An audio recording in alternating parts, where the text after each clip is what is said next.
আসসালামু আলাইকুম দর্শক আজকে আপনাদেরকে নতুন আইটেম শেখাবো। এটা হচ্ছে ডিম। প্রথমে ডিমটা এভাবে ফাটাইয়া তেলার ভিতরে দিবেন এভাবে। তারপরে এই যে লুডুস আছে, এই লুডুসটা ছিঁড়বেন, ছিঁড়া এটা বাড়ির ভিতরে দিবেন। তারপরে এই যে এটা হচ্ছে আপনার ফ্যানের, এটা হচ্ছে ফ্যানের মার। এই মারটা এভাবে দুধের ভিতরে দিবেন এভাবে। এটা হচ্ছে মার, দুধের মার, এই যে। তারপরে সুন্দর করে এই জিনিসটা চামচ দিয়ে লাড়বেন, লেড়ে লেড়ে এটার এর সাথে গোলাইয়া মিক্স করবেন। কারণ এটা আমার খেতে খেতে অভ্যাস, ফ্যান দিয়া, ডিম দিয়া, দুধ দিয়া। এটা একটা রেসিপির মতনই। এই যে যার শরীর দুর্বল এবং হাঁটতে চলতে গেলে পাটকাইগুলোই ফালাই দেয়, তারা এটা খাবেন এভাবে গোলাইয়া, খুব স্বাদ পাবেন। এই যে দেখুন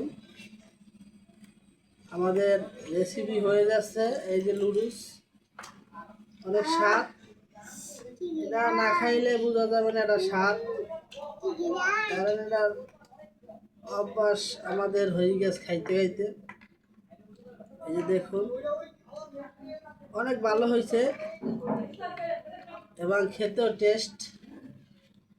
এই যে আমি এক বাটি করলাম, এখন আমি একটু খেয়ে দেখবো কিভাবে হয়েছে। সেই স্বাদ। এভাবে আপনারা খাবেন, খাইলে শরীরের ক্লান্তিটা দূর হয়ে যাবে।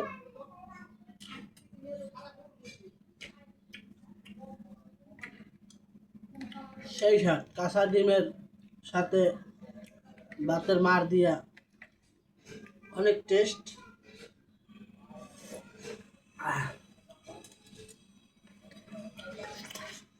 বাবা সেই মজা, না খাইলে বোঝা যাবে না। না, আমাকে গরমে পাগল বানিয়ে ফেলাইছে।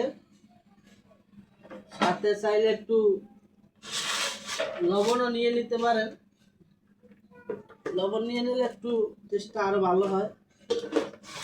যারা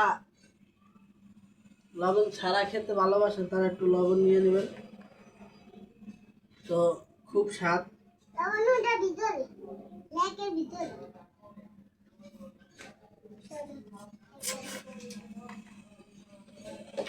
অনেক টেস্ট, এভাবে খাবেন।